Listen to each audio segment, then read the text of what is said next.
Sejak beberapa waktu terakhir, saya mengikuti dengan cermat perkembangan situasi nasional kita, terutama aspirasi rakyat untuk mengadakan reformasi di segala bidang kehidupan berbangsa dan bernegara.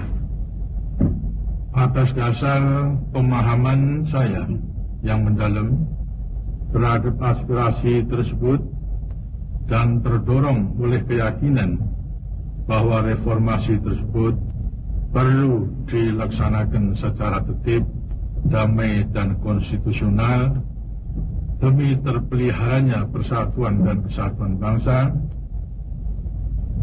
serta kelangsungan pembangunan nasional. Saya telah menyatakan rencana pembentukan Komite Reformasi dan mengubah susunan Kabinet Pembangunan.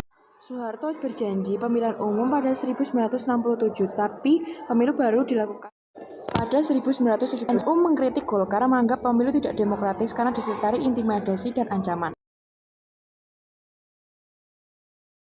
Pemerintah Orde Baru menerapkan kebijakan yang membatasi peran umat Islam dalam politik. Kebijakan tersebut antara lain melarang masyumi untuk dalam Partai Muslimin Indonesia, menyusun UU Parpol dan golongan karya pada tahun 1975 yang hanya mengakui 3 partai yaitu Golkar, PPP, dan PDI, menerapkan asas tunggal Pancasila bagi semua partai politik dan politik Islam tidak mendapat tempat yang layak, pembatasan gerakan dakwah dengan izin dan seleksi, melarang pemakaian jilbab dan tanda Islam radikal. Namun larangan ini tidak berhasil menghentikan masyarakat Islam untuk memakai jilbab.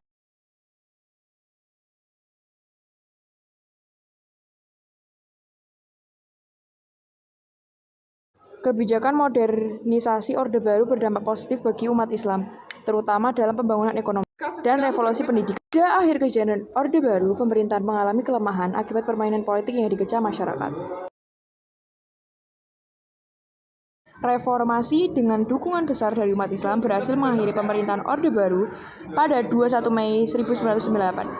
Kebangkitan baru Islam di masa Orde Baru, Jumat, jamaat, sholat, dan pengajian juga meningkat, baik di kampung, perkantoran, dan lain sebagainya. Kebangkitan Islam ini juga didorong oleh munculnya berbagai organisasi mahasiswa Muslim, seperti Himpunan Mahasiswa Islam HMI, Pergerakan Mahasiswa Islam Indonesia, dan Ikatan Muhammadiyah. Organisasi-organisasi ini menyusung ide-ide segar untuk masa depan umat Islam. Kegiatan-kegiatan sosial dan kultur Islam memiliki nilai dan hasil yang lebih nyata dan bertahan lama.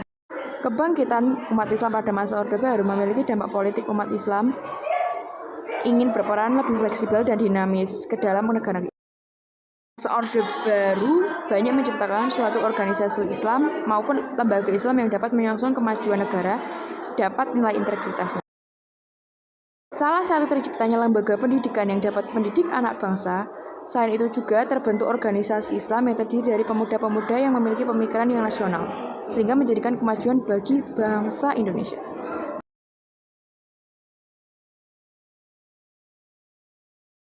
Seperti yang bisa kita lihat, ini Madrasah Nahdlatul Wathon, Gedung Waqfiyah Nahdlatul Wathon, SD Muhammadiyah. Berikut itu adalah juga pendidikan.